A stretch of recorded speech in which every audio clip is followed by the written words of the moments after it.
Hi friends, I am Abhishek. Welcome to my YouTube channel the ocean of Shiksha. तो आज हम अपना क्लास 12th का जो हमारा फर्स्ट बुक चल रहा है उसका हम चैप्टर 5 डिस्कस करेंगे, जो कि है हमारा कंटेम्प्रोरी साउथ एशिया रीजन। इसके रिगार्डिंग में हमने ऑलरेडी एक लेक्चर डिस्कस कर लिया है। आज हमारा इसका लेक्चर 2 रहने वाला है, जिसमें हम नेपाल के बारे में डिस्कस करेंगे। फर्स्ट लेक्चर में हमने क्या क्या डिस्कस किया था? जो हमारा फर्स्ट लेक्चर था उसमें हमने साउथ एशिया के बारे में समझा था कि यानी कि जो हमारा कंटेम्प्रेरी साउथ एशिया है, जिसे हम दक्षिण एशिया भी कहते हैं, उसके बारे में डिस्कस किया था। फिर पाकिस्तान के बारे में हमने डिस्कस किया था कि ऐसे कौन कौन से रीजंस थे जिसकी वजह से पाकिस्तान में एक प्रॉपरली डेमोक्रेटिक वहां पे स्थापित नहीं हो पाया। फिर हमने उन रीजंस के बारे में भी बात किया था, जिसके उन रीजंस के बारे में डिस्कस किया था जिसकी वजह से पाकिस्तान में आज के टाइम पे भी हमें क्या है, प्रॉपर वे में डेमोक्रेसी देखने को नहीं मिलता। पाकिस्तान के बारे में डिस्कस किया था। फिर जो भी हमारी नेबरिंग कंट्री है उसका हमने नाम डिस्कस किया था, ओवरव्यू देखा था आसियान के ऊपर पे। आज हम फिर बांग्लादेश के बारे में डिस्कस किया था फर्स्ट लेक्चर में। बांग्लादेश के क्या मेजर प्रॉब्लम्स हैं, इंडिपेंडेंस किस तरीके से ईस्ट पाकिस्तान से बांग्लादेश आजाद हुआ था। यानी कि 1947 में जब हमारा देश आजाद हुआ तो उसके बाद पाकिस्तान का जो पार्टीशन किया गया था वो दो रीजन में किया गया था। एक था हमारा वेस्ट पाकिस्तान और दूसरा था हमारा ईस्ट पाकिस्तान। लेकिन 1971 में वेस्ट पाकिस्तान सिर्फ पाकिस्तान रह गया और ईस्ट पाकिस्तान बन गया हमारा आज के टाइम पे बांग्लादेश। तो ये सब चीजें हमने डिस्कस किया था किसमें? फर्स्ट लेक्चर में। आज के लेक्चर में हम नेपाल के बारे में डिस्कस करेंगे। आज के वीडियो स्टार्ट करने से पहले मैं आपको एक छोटी सी इंफॉर्मेशन दे देता हूं कि हमारा जो वीडियो सीरीज है वो किस पैटर्न में चलता है। अगर हम अपने वीडियो पैटर्न की बात करते हैं सबसे पहले इसको क्लियर कर लेते हैं। तो संडे को स्टार्ट हम संडे से करते हैं। हर संडे हम 27 year UPSC prelims questions paper discuss करते हैं, जो कि हमारा 5 यूनिट में डिवाइडेड है। इस बार इस अभी हमने पिछले ही कुछ दिनों में यूनिट जो हमारा फर्स्ट था वो जो हिस्ट्री उसको अभी कंप्लीट किया, जिसमें हमने टोटल 556 वो क्वेश्चंस डिस्कस किए जो कि इन 27 ईयर में यूपीएससी ने पूछा है। यानी कि सीधा सीधी ये समझिए, जो यूनिट 1 है हमारा वो हिस्ट्री का था, जो हमने कंप्लीट कर लिया। हिस्ट्री में हमने क्या क्या डिस्कस किया था? हिस्ट्री में हमने सबसे पहले एशियंट हिस्ट्री के बारे में एशियंट हिस्ट्री के क्वेश्चन डिस्कस किया था। फिर हमने मिडिवल के डिस्कस किया था। उसके बाद हमने मॉडर्न का डिस्कस किया था और उसके बाद हमने डिस्कस किया था इंडियन नेशनल मूवमेंट। यानी कि टोटल हमने इन चारों में से 556 एमसीक्यू क्वेश्चंस वो क्वेश्चंस डिस्कस किया था, जो कि इन 27 यानी कि 1995 से लेकर के 2021 तक में यूपीएससी ने प्रीलिम्स में हिस्ट्री से पूछा है। यह हमारा यूनिट 1 कंप्लीट हो चुका है। इस संडे से हम यूनिट 2 स्टार्ट करेंगे। यूनिट 2 जो कि है हमारा पॉलिटिकल का। यूनिट 2 भी हमारा 4 सीरीज में डिवाइडेड रहेगा। यूनिट 2 कंप्लीट होने के बाद हम यूनिट 3 डिस्कस करेंगे, जो कि होगा हमारा ज्योग्राफी। और जैसे ही यूनिट 2 कंप्लीट होगा तब हम यूनिट 3 डिस्कस करेंगे। और उसके बाद जैसे ही यूनिट 3 कंप्लीट हो जाएगा तो उसके बाद हम यूनिट 4 डिस्कस करेंगे, जो कि होगा हमारा इकोनॉमिक्स। और यूनिट 4 कंप्लीट होने के बाद हम अपना यूनिट 5 स्टार्ट करेंगे, जो कि होगा हमारा सी सेट का, जो कि एक क्वालिफाइंग पेपर होता है। तो ये हमारा संडे का पैटर्न है कि संडे को हम किस पैटर्न में वीडियो सीरीज को लेकर के चल रहे हैं अभी। अब बात करते हैं मंडे से लेकर के सैटरडे तक। तो मंडे से सैटरडे तक की अगर बात करें तो इसमें हम एनसीईआरटी प्लस एक स्टैंडर्ड बुक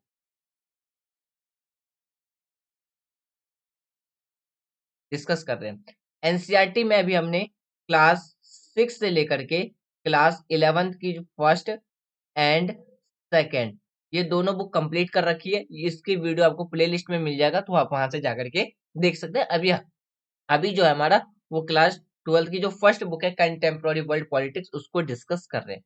स्टैंडर्ड बुक में बात करें तो स्टैंडर्ड बुक में हम एम लक्ष्मीकांत को लेकर के चल रहे हैं, जिसमें अभी हमने पार्ट 1 एंड पार्ट 2 डिस्कस कर लिया, और इन दोनों पार्ट का आपको प्ले लिस्ट में 2 टेस्ट भी देखने को मिल जाएगा, जिसमें हमने चैप्टर 1 से लेकर के चैप्टर 16 तक डिस्कस किया है। हर एक क्वेश्चंस का आपको एमसीक्यू क्वेश्चंस भी प्रैक्टिस मिल जाएगा प्रीलिम्स बेस पे। ये सारी वीडियो अपलोडेड है, आप वो भी प्लेलिस्ट में जाकर के देख सकते हैं। तो अभी हमारा एनसीईआरटी में पॉलिटी चल रहा है, जैसे ही हमारा एनसीईआरटी पॉलिटी कंप्लीट हो जाएगा तब उसके बाद हम जियोग्राफी स्टार्ट करेंगे। जियोग्राफी कंप्लीट होने के बाद फिर हम अपना स्टार्ट करेंगे हिस्ट्री। लेकिन हिस्ट्री और जियोग्राफी स्टार्ट करने से पहले जो हमारा एम लक्ष्मीकांत की बुक है पहले हम उसको कंप्लीट करेंगे, उसके बाद हम जियोग्राफी और हिस्ट्री को स्टार्ट करेंगे। तो इस पैटर्न में हमारा वीडियो अभी चल रहा है। जो अभी हमारा चैप्टर 5 है कंटेम्प्रोरी साउथ एशिया, इसमें हम क्या क्या डिस्कस करेंगे ऑलरेडी मैंने फर्स्ट लेक्चर में बता रखा। यानी कि आज हम नेपाल के बारे में डिस्कस करेंगे, लेक्चर 3 में हम श्रीलंका के बारे में डिस्कस करेंगे, लेक्चर 4 में हम मालदीव्स भूटान के बारे में डिस्कस करेंगे। लेक्चर 5 होगा उसके बाद हम हमारी नेबर्स जो कंट्री है उसके साथ हमारी कैसे रिलेशन है उसके बाद उस पर डिस्कस करेंगे, और उसके बाद ये सारे भी लेक्चर वाइज लेक्चर डिवाइडेड होगा। जब रिलेशंस कंप्लीट हो जाएंगे तब उसके बाद हम सार्क के बारे में और साफ्टा के बारे में डिस्कस करेंगे। अब सवाल आता है कि ये वीडियो किन किन स्टूडेंट के लिए इंपॉर्टेंट है। जो स्टूडेंट क्लास 12th में और उनके पास पॉलिटिकल साइंस है उनके लिए ये वीडियो काफी ज्यादा हेल्पफुल रहने वाली है। दूसरा, जो स्टूडेंट यूपीएससी जैसी एग्जाम्स की प्रिपरेशंस कर रहे हैं और उनके पास ऑप्शनल पीएसआई आ रहा है यानी कि पॉलिटिकल साइंस इंटरनेशनल रिलेशन, तो उसमें इंटरनेशनल रिलेशंस के लिए ये वीडियो काफी ज्यादा हेल्पफुल रहने वाली है। उसके बाद अगर हम बात करते हैं तो जी यूपीएससी का अगर आप मेंस जीएस 2 की बात करें तो उसमें भी इंटरनेशनल रिलेशन से क्वेश्चंस पूछे जाते हैं। तो दोनों पॉइंट ऑफ व्यू से जो हमारी वीडियो है वो यूपीएससी के लिए इंपॉर्टेंट रहने वाली है, और क्लास 12th के लिए भी ये काफी ज्यादा इंपॉर्टेंट रहने वाली है। तो चलिए स्टार्ट करते हैं आज का डिस्कशन, जिसमें हमने लेक्चर 1 में साउथ एशिया किया था, फिर military and democracy in Pakistan के बारे में डिस्कस किया था, फिर डेमोक्रेसी इन बांग्लादेश में हमने फर्स्ट लेक्चर में डिस्कस किया था। आज हम नेपाल के बारे में डिस्कस करेंगे। अगर हम नेपाल के बारे में बात करें तो 2008 से पहले 240 ईयर तक क्या था, नेपाल में मोनार्ची सिस्टम था यानी कि राजा का शासन था। तो जैसे जैसे टाइम बीतता गया तो नेपाल के अंदर मोनार्ची के अगेंस्ट में क्या है, पब्लिक ने रिवोल्ट यानी कि आंदोलन करना स्टार्ट किया कि भाई अब हमारी कंट्री में भी क्या चाहिए, डेमोक्रेसी चाहिए। क्योंकि जब मोनार्ची सिस्टम था नेपाल के अंदर उस टाइम जो भी पावर्स थी वो किसके हाथ में थी, वहां के राजा के हाथों में थी। तो 2008 के बाद नेपाल में क्या आया, डेमोक्रेसी आया। क्या आया था, डेमोक्रेसी। यानी कि अगर हम बात करते हैं वर्ल्ड में नेपाल एक ऐसा नेशन है जो कि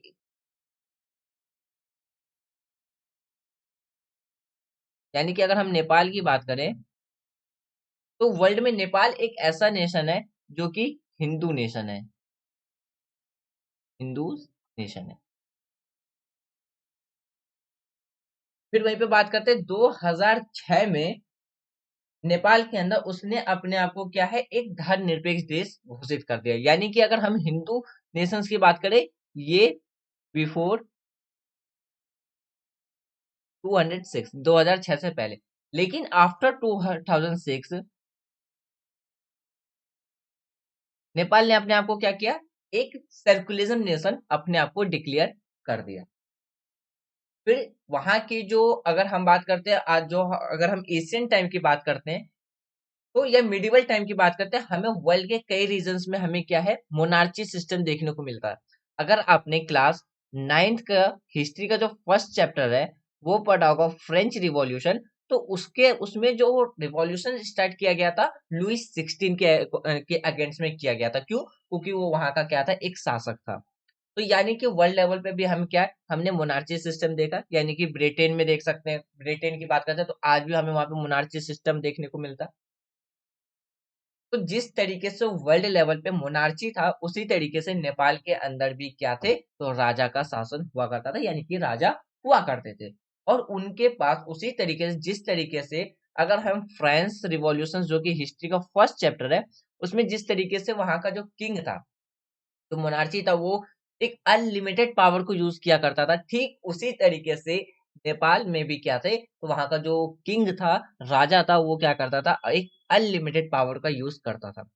यहाँ मैं कंपेयर नहीं, बस यहाँ के जो हिस्ट्री का जो फर्स्ट चैप्टर है फ्रेंच रिवॉल्यूशन, उससे मैं कंपेयर करके बता रहा हूँ कि जिस किस तरीके से जो फ्रेंच रिवॉल्यूशन में जो किंग था लुइस 16, वो क्या है, अब बहुत अनलिमिटेड पावर का यूज करता था। तो उसी की तरह जिस तरीके से हर एक राजा मोनार्ची सिस्टम में अपने अनलिमिटेड पावर को यूज करता है, ठीक उसी तरीके से नेपाल का जो राजा था, वो भी अनलिमिटेड पावर का यूज करता था। फिर वहां पे अगर हम नेपाल की बात करते हैं, तो नेपाल में किसका रूल था, तो नेपाल में राणा वंशज का रूल था। किसका? राणा। जैसे कि हिस्ट्री अगर हम फ्रेंच रिवॉल्यूशन में फ्रांस की बात करते हैं, तो किसका था वहां पे? लुइस 16 का देखने को मिलता था। वो भी क्या था, एक वंश से बिलोंग करता था। लेकिन जो नेपाल में जिस वंश का शासन था, वो कौन सा वंश था? राणा। राणा वंश का शासन। उसके बाद वहां के जो किंग हुआ जो किंग थे, वही प्रधानमंत्री को अपॉइंट करते थे। प्रधानमंत्री की नियुक्ति किसके द्वारा किया जाता था? किंग के द्वारा किया जाता था। उनको डिस्क्वालीफाई भी किंग के द्वारा किया जाता था। लेकिन बाद में शासन में क्या है, कुछ चेंजेस आना स्टार्ट हुआ। नेपाल के अंदर जो एडमिनिस्ट्रेशन था, उसमें क्या आना स्टार्ट हुआ, कुछ चेंजेस आना स्टार्ट हुआ। वहां एक इलेक्टेड, बात करते हैं पंचायत यानी कि विधानमंडल की स्थापना की गई थी। फिर 1990 में जो नेपाल के जो किंग थे, उन्होंने निर्वाचित पंचायत यानी कि एक इलेक्टेड, बात करते हैं विधानमंडल लेजिस्लेटिव की अस्था को क्या कर दिया, उनके द्वारा भंग कर दिया गया, यानी कि डिसॉल्व कर दिया गया। उसके बाद वहां की जो सभी शक्तियां थी, वो दोबारा किसके हाथ में आ गई थी? नेपाल के किंग के हाथों में आ गई।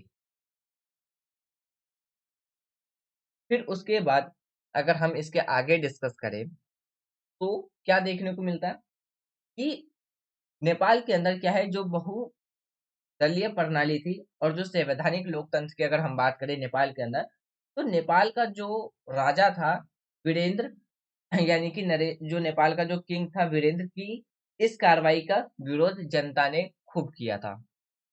यानी कि जो जब नेपाल के अंदर जो निर्वाचित पंचायत थे, उसको भंग कर दिया गया और नेपाल का जो किंग था, उसने सारी पावर अपने हाथ में ले ली। तो वहां के जो उस टाइम पे किंग थे नेपाल के, वो कौन थे? तो वीरेंद्र।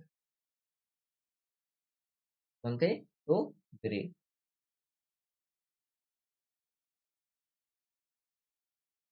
थे।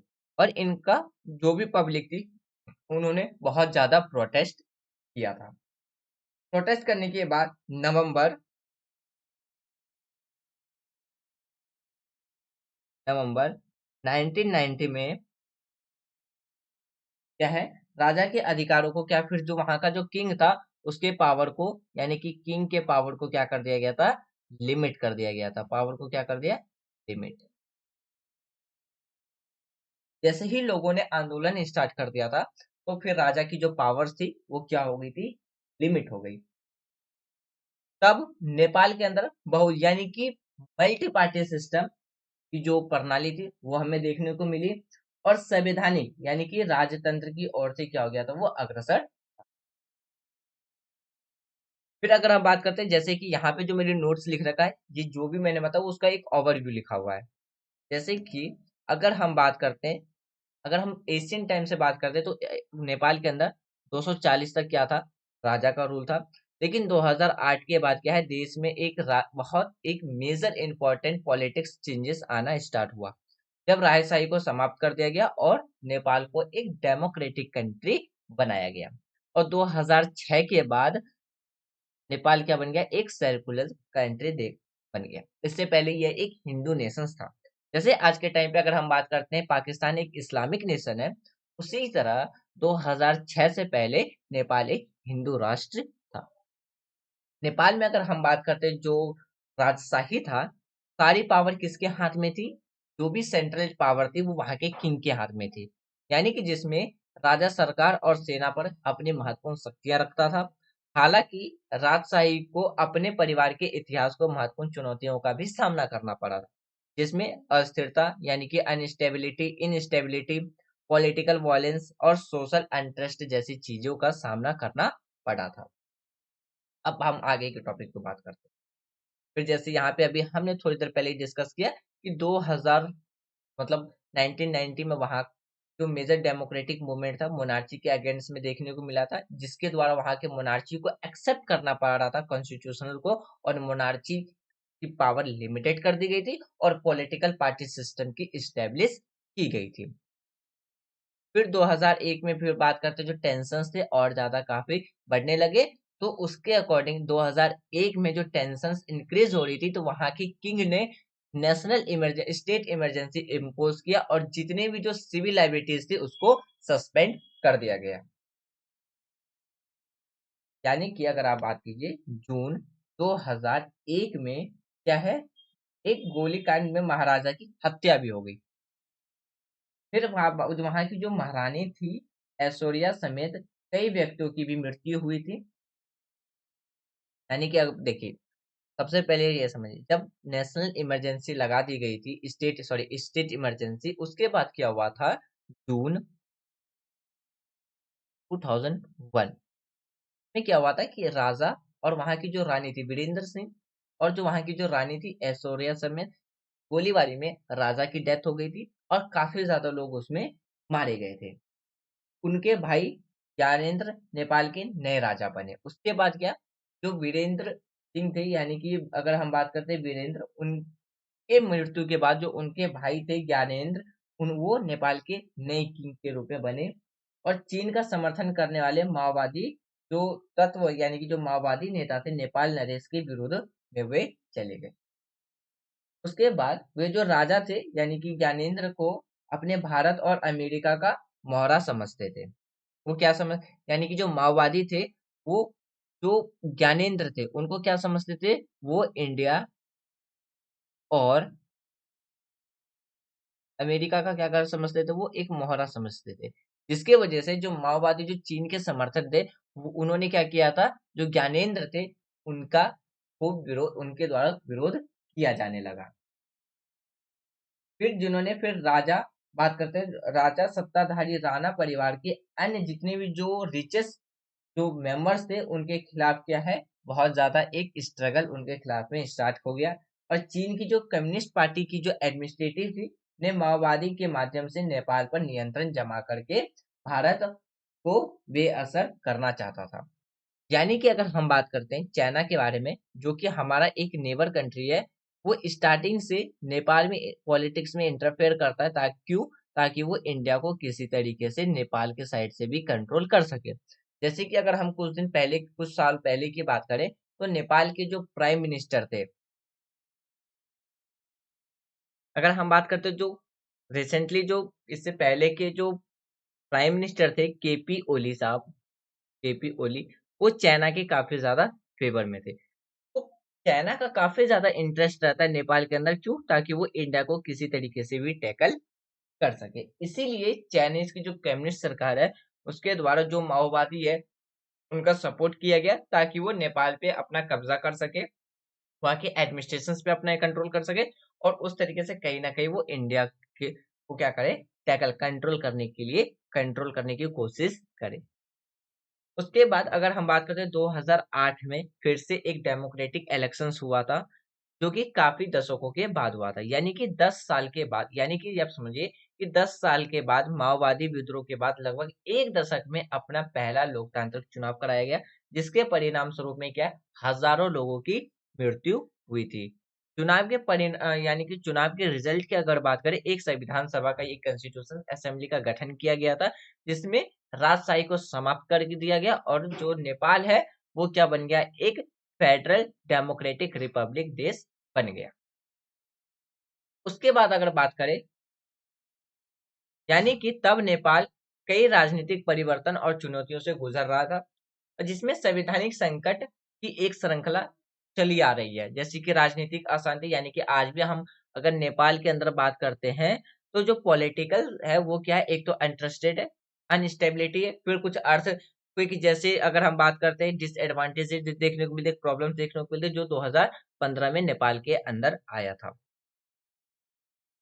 फिर अगर हम नेपाल की बात करते हैं, तो वहां पे हमें क्या है, एक मल्टी पार्टी डेमोक्रेटिक सिस्टम देखने को मिलता है, जिसमें नियमित चुनाव के साथ एक जीवित लोकतंत्र आज के टाइम पे बना हुआ है, और एक संविधान जो नागरिक स्वतंत्रता और जो ह्यूमन राइट की एक क्या है, ह्यूमन लाइबिलिटी और ह्यूमन राइट्स की बात करते हैं, एक श्रृंखला को स्थापित करता है। इसी में अगर हम आगे की पॉइंट की डिस्कस करें कि जो यानी कि नेपाल की जो डेमोक्रेसी है की ओर अगर जो फॉरवर्ड हुआ था, उसमें अगर थोड़ा सा और बात करें, तो जो नेपाल की जो पॉलिटिकल एडमिनिस्ट्रेटिव स्टेबिलिटी थी, वो काफी ज्यादा क्या थी, अनस्टेबल थी, यानी कि उथल पुथल से थी। तो माओवादी को देश के एक बड़े वर्कर यानी कि एक मेजर वर्ग का क्या था, सपोर्टेड था, सपोर्ट मिला, हासिल मिला था। वास्तविक अगर हम बात करते हैं, वास्तविक स्थिति में कि उन्हें निर्दोष व्यक्तियों की भी हत्या और गैर कानूनी तरीके से लोगों से धन अगर बात करते हैं, धन की आगाही की। जो माओवादी थे, वे दमन के लिए क्या है, राजा ने सेना का भरपूर इस्तेमाल किया था। यानी कि माओवादी के दमन यानी कि माओवादी को खत्म करने के लिए जो नेपाल के जो किंग थे, उनके द्वारा आर्मी का, मेजर आर्मी का क्या किया गया था, यूज किया गया था कि किसी भी तरीके से जो माओवादी है उसको क्या किया जा सके, खत्म किया जा सके। इस प्रकार वहां की जो शाही सेना है और जो विद्रोही थे माओवादियों के बीच में क्या है, एक सिविल वॉर स्टार्ट हो गया। क्या हो गया था, एक सिविल वॉर स्टार्ट हो गया था। फिर ऐसा लगता था कि नेपाल एक त्रिकोणीय संघर्ष से घिरा हुआ है। त्रिकोणीय यानी कि ट्रायंगल के अकॉर्डिंग, यानी कि तीनों तरफ से वो क्या है, प्रॉब्लम से घिरा हुआ है। एक और राजा की सेना थी, दूसरी ओर माओवादी था, और तीसरी ओर क्या था, वे पार्टियां जो लोग नेपाल में उदार लोकतांत्रिक संस्थाओं की स्थापना करना चाहते थे। तो नेपाल एक टाइम पे, उस टाइम पे जैसे ही सिविल वॉर जो स्टार्ट हुआ था, तो उस टाइम पे क्या है, ऐसा लग रहा था नेपाल के अंदर तीनों तरफ से क्या है, प्रॉब्लम फेसेस था। एक साइड में क्या था, किंग और उसकी सेना थी, किंग और उसकी आर्मी थी, यानी कि आप यहाँ सुनो, यानी कि एक साइड क्या थी, किंग और उसकी आर्मी थी, दूसरी तरफ माओवादी थे,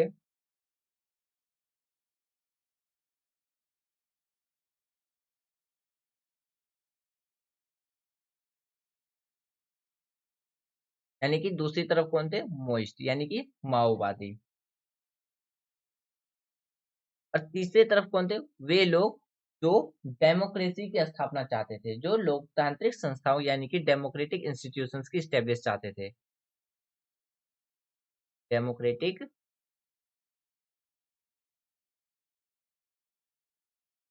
इंस्टीट्यूशंस की क्या चाहते थे, स्थापना चाहते थे। तो इसीलिए उस टाइम पे ऐसा लग रहा था कि जो नेपाल है, जो नेपाल है वो, यानी कि या अब बात करते हैं जो तीसरी तरफ जो माओवादी की, यानी कि उस टाइम जो नेपाल थी, वो ऐसा लग रहा था कि जिस तरीके से वो त्रिकोणीय संघर्ष है, यानी कि ट्रेंगुलर शेप के स्ट्रगल से घिरा हुआ है।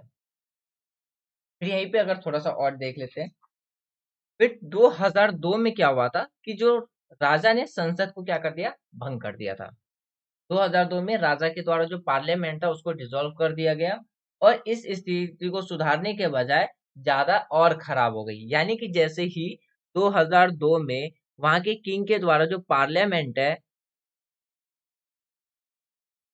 उसका जैसे ही डिसॉल्व किया गया, तो उस स्थिति में सिचुएशंस और ज्यादा सुधरने की वजह और क्या ज्यादा हो गई, खराब हो गई। उसके बाद फरवरी फरवरी 2005 में, फरवरी 2005 में जो राजा थे, उन्होंने प्रधानमंत्री शेख बहादुर देव को क्या है, बर्खास्त कर दिया, और देश में आपातकाल की घोषणा कर दी। ये सारी चीजें अभी हमने डिस्कस किया।